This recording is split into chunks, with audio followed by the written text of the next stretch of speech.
রে চিগরু সাকু এনে স্কুলত আসে নাই? না স্যার, সাকু এর স্কুল আসে নাই। সাকু বলে স্কুল আজকে আসবো না। মেয়ে ভিতরে আসমু স্যার। এই স্যার রে, আমি আরো সারা পেলাম সাকু আসবো না, সাকু দিয়ে হাজির হয়ে গেল। আজকে পড়া হবো যাইরে আছে না, আজকে পড়া আমরা কুটে খাবো।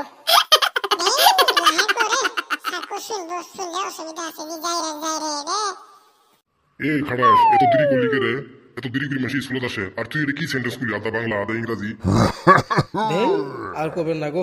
ইংরেজি ক্লাসরুমত গেলেন তোরে কোয়ান আগে মেয়ে কামিন স্যার, আর বাংলা ক্লাসরুমত গেলেন তোরে কোয়ান আগে ভিতরে আসমু স্যার।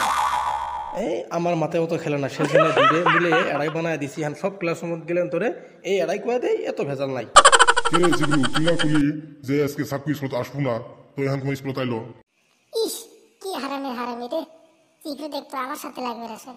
আমি যাই রে, কি কর? আচ্ছা সাকু তুই কিনু খারাপ থাকবো নাকি বসবো? আচ্ছা সাকু শুন তো, আজকে আমি তোকে একটা প্রশ্ন করবো, তুই প্রশ্ন উত্তর দিবি তো? কি প্রশ্ন স্যার? কোন তো দেখি শুনি। আচ্ছা সাকু কত শীতের কালত মানুষে পেশাব করবে বারে বারে যা, আর গরমের কালত মানুষে পেশাব করবে বারে বারে যা নাকি? কত দিয়ে শুনি? এই প্রশ্ন, হ্যাঁ এই প্রশ্ন তো একদম পানির মতন সোজা। আমি সেকেন্ডত কয়ে দিলাম প্রশ্ন এটা। এই টেবিল সুতানি গপ্প বাদ দিত, আগে প্রশ্নের উত্তর দিত। শীতের কালত মানুষে গোসল কম করে করে, সেই জন্য পেশাব বেশি করে বাড়ায়। আর গরমের কালত মানুষে গোসল বেশি করে করে, সেই জন্য পেশাব করবে কম করে যায়।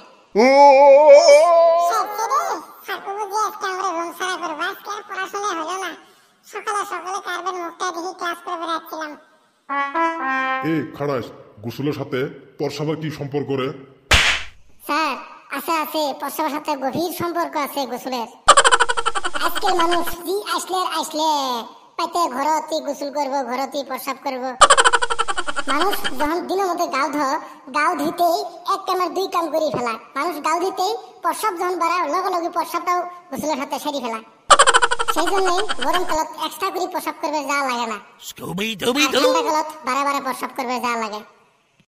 এ চিগরু এ বান্দরটা ঘুরমতনে বাইর করে দিত।